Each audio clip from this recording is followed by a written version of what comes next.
Hello friends, आप सभी का हमारे यूट्यूब चैनल पर स्वागत है। आज हम स्टार्ट करने वाले हैं जीएस पॉइंटर, जो कि घटना चक्र का है आपका पूर्वावलोकन सार, जिसमें हम आज का टॉपिक जो हमारा रहेगा वो रहेगा आधुनिक भारत का इतिहास। तो आधुनिक भारत के इतिहास से संबंधित जितने भी आपके इम्पोर्टेंट क्वेश्चन होंगे, जो आपके एग्जाम पॉइंट ऑफ व्यू से इम्पोर्टेंट होंगे और जितनी भी आपकी आगामी परीक्षाएं होने वाली उन सभी के लिए काफ़ी इम्पोर्टेंट साबित होगा। फिर वो आपका एग्जाम चाहे किसी भी स्टेट का हो, चाहे किसी भी लेवल का एग्जाम हो, जैसे कि एसएससी हो गया, पैट हो गया, या TET, UP TET, super TET, और साथ ही साथ आपकी रेलवे का हो गया एग्ज़ाम, और एसएससी जीडी 10+2।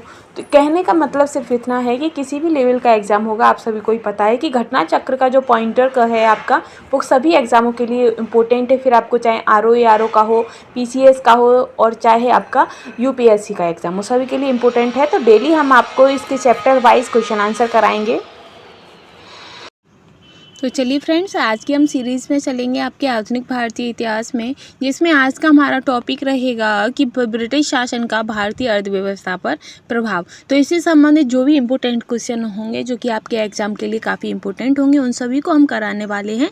इसमें हमारा पहला ही रहेगा कि भारत में उपनिवेशी शासनकाल में होम चार्जेस भारत से संपत्ति दोहन का महत्वपूर्ण अंग थे। वह निधियाँ जो होम चार्जेस की संगठन थी वह क्या थी? तो लंदन में इंडिया ऑफिस के भरण पोषण के लिए प्रयोग में लाई जाने वाली निधि भारत में कार्यरत अंग्रेज कर्मचारियों के वेतन तथा पेंशन हेतु प्रयोग में लाई जाने वाली निधि थी। ठीक है, इसी के साथ आगे हमारा आएगा कि शब्द इंपीरियल प्रेफरेंस का उपयोग किया जाता है। जो शब्द इंपीरियल प्रेफरेंस का जो प्रयोग है वो आपके भारत में ब्रिटिश आयातों पर दी गई विशेष रियासतों के लिए किया जाता था, इंपीरियल प्रेफरेंस। ठीक है, आगे है आपका कि ब्रिटिश शासन के दौरान भारत में उद्योगों का कोई स्वतंत्र विकास नहीं हुआ। इसका कारण क्या था? तो इसका जो सबसे बड़ा कारण था वो आपका था कि बाहरी उद्योगों का अभाव होना।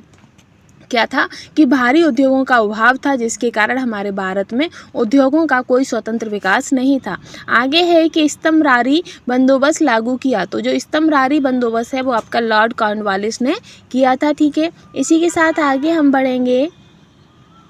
आगे है आपका कि स्थायी बंदोबस्त प्रारंभ किसने किया था? तो जो स्थायी बंदोबस्त था वो आपका लॉर्ड कॉर्नवालिस के शासनकाल में स्टार्ट किया गया था। आगे है कि स्थायी बंदोबस्त किया गया, तो स्थायी बंदोबस्त जो था वो जमींदारों के लिए किया गया था। आगे रहेगा आपका कि लॉर्ड कॉर्नवालिस द्वारा स्थायी बंदोबस्त लागू किया गया था। तो जो स्थायी बंदोबस्त था वो आपका 1793 में लागू किया गया था। आई होप अब ये क्वेश्चन का जो कंटेंट है वो आपको पसंद आ रहा होगा।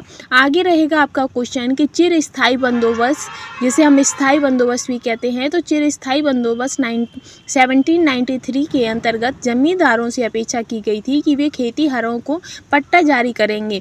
अनेक जमींदारों ने पट्टा जारी नहीं किया। इसका कारण क्या था? तो इसका कारण था कि जमींदारों के ऊपर कोई सरकारी नियंत्रण नहीं था। ठीक है, आगे है कि बिहार में परमानेंट सेटलमेंट लागू करने का क्या कारण था? तो बिहार में जो आपका परमानेंट सेटलमेंट लागू किया गया था उसका मुख्य कारण था कि जमींदारों के लिए जमीन पर वंश परंपरागत अधिकारों को स्वेच्छा से हस्तांतरित करने का अधिकार था। ठीक है, इसी के साथ आपका रहेगा कि डैश, यानी कि 1885 में बंगाल और बिहार में भूमि पर किराएदार के अधिकारों को बंगाल किराएदारी अधिनियम द्वारा दिया गया था। तो जो बंगाल किराएदारी अधिनियम था वो आपका 1885 में आया था।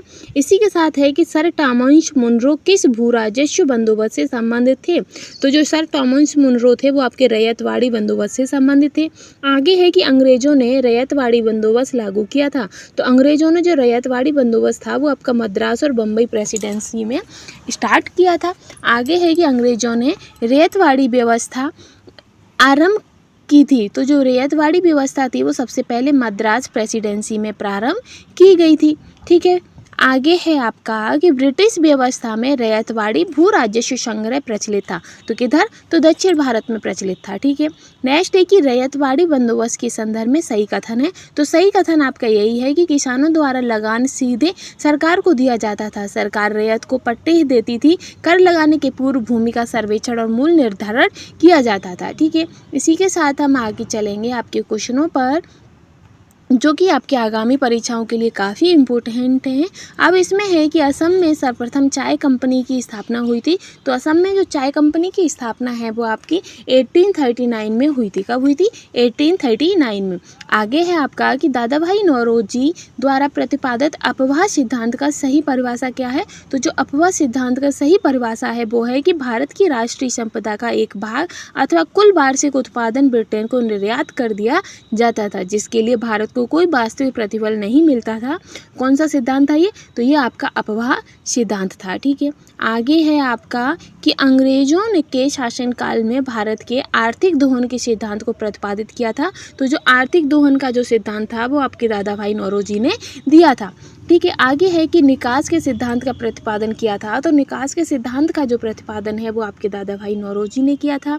इसके आगे है कि भारत में उपनिवेशवाद के आर्थिक लोचक क्या थे? तो भारत में उपनिवेशवाद का जो आर्थिक लोचक थे वो आपके दादा भाई नौरोजी, जी सुब्रमण्यम अय्यर तथा आर.सी. दत्त थे। ठीक है, आगे है आपका कि बाल गंगाधर तिलक, आर.सी. दत्त, एम.जी. रनाडे तथा सर सैयद अहमद खान ऐसे दादा भाई नौरोजी के उत्सारण सिद्धांत में विश्वास नहीं करता था। तो कौन? तो वो आपके सर सैयद अहमद खान थे जो कि उत्सारण सिद्धांत पर विश्वास नहीं करते थे।